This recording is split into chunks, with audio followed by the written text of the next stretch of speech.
Okay, mga kasama, Jason sa na-aresto na, no? Kung hindi ko nagkahapon ko lang napanood, yung pagkaka-arrest sa kanya ng NBI. So, napahaba siguro yung oras nito para sa araw para sa pagpipiyansa kasi holiday. May 1 na Biyernes, holiday po yan, no? Ito yung pangalawang pagkaka-arrest nito kay Jason sa hilig nito magkalat ng mga unverified sa kamaling impormasyon. So yun ay dapat po iwasan ng mga kababayan natin, ano man ang political affairs or political belief or sino yung sinusuportan natin. Ang labag po sa batas, yung maling impormasyon na kinakalat, malisyoso at nakakasira sa ating bansa at nakagulo sa ating komunidad. So ito, pangalawang pagkaka-arrest na to kay Jason sa. Alam ko meron pa isang kaso to yung una nalimutan ko lang kung hindi ko alam, hindi ko sigurado kung kidnapping ba yun o ano. Basta meron siyang naging mabigat pang kaso. Banat siya ng banat kay Madam Lenny Robredo, dating Vice President natin. Ikaso pala siya noon na kinakaharap. So mapanood nyo sa balita yung unang kaso niya. Ngayon, cyber libel saka unlawful publication o kaya maling pagkakakalat ng maling balita. So ito, nilabag na cybercrime po ang kanyang nilabag. Hindi po maganda itong ginagawa ni Jason sa at hindi siya basta-basta kasing civilian, ordinaryong tao. Ano pong ibig sabihin na? Dati po siyang broadcaster. Kilalang broadcaster po ito, hindi naman to basta-basta lang, no? Tandaan niyo po ba yung Mel and Jay? Si Balchanco sa si Jason sa no? Diyan sumikat si Jason sa katambal si Malchanco na hanggang ngayon nasa sikat pa rin si Malchanco po sa pagbabalita. Hindi natin alam kung ano nangyari dito kay Jason sa naging DDS lang supporter kung ano-ano nang pinaggagawa sa social media, lalo na dahil magkalat ng fake news po. So wag po nating dapat tularan po yung mga ganyang gawain, hindi po maganda yan.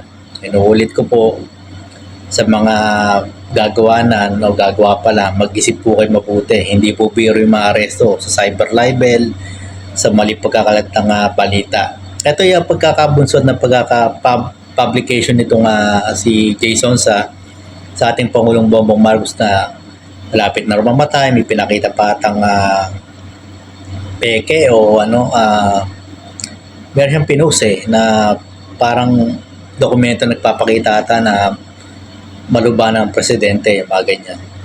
Parang kay si Sergio Cargorta, 'di ba, nagpakita rin to ng peking unverified na na dokumento na patungkol sa kalusugan ng Pangulong Bongbong Marcos na malapit na nakarate daw kung ano yan, kung ano mga pinopost nitong mga taong to.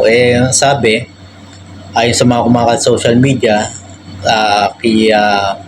sa post sa Facebook ni Attorney Jesus Palsis, itong kapareho din daw kinakarap ni Sergio Argota, yung may kapansanan, yung bingot na social media influencer. Hindi naman tayo pinagtatawanan yung kanyang pero yun yung madaling i-describe sa kanya. Kasi may kapansanan, parang clef yung kanyang bibig, kanyang nguso. So, ang kinakarap parang kay Jason sa din. So, marami nagsasabi yan, si Burgis. Meron din yung kinakarap na kapareho din nata kay Jason sa. Baka ang hinahinala ng iba, kumakalat, malapit na itong dalawang to, itong mga susunod sa kanyang klase ng kaso ng pagkakalat ng maling balita.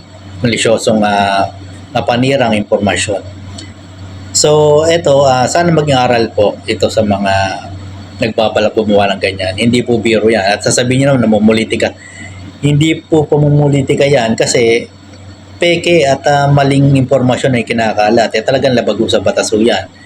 Nagmi-mislead kayo ng publiko. Ika nga. So, sana maging aral to sa iba at wag madaling pumindot ng ganyan, madaling magbura. Pero pag na-target kayo, at pwede pa retrieve yung kahit biniran yung post sa FB. So, ayan, Jason sa na-aresto na sa kanyang maling pagpakalat ng balita. So, hindi sirang-sira na ang pagkatao ni Jason sa dito, tumanda na, hindi pa nag-iwan ng magandang legacy bilang mamamahayag. Maling pamamahayag ang kanyang ginagawa na ngayon. So, hanggang dito lang po muna yung vlog. Maraming salamat po. Sana matuto na po yung iba.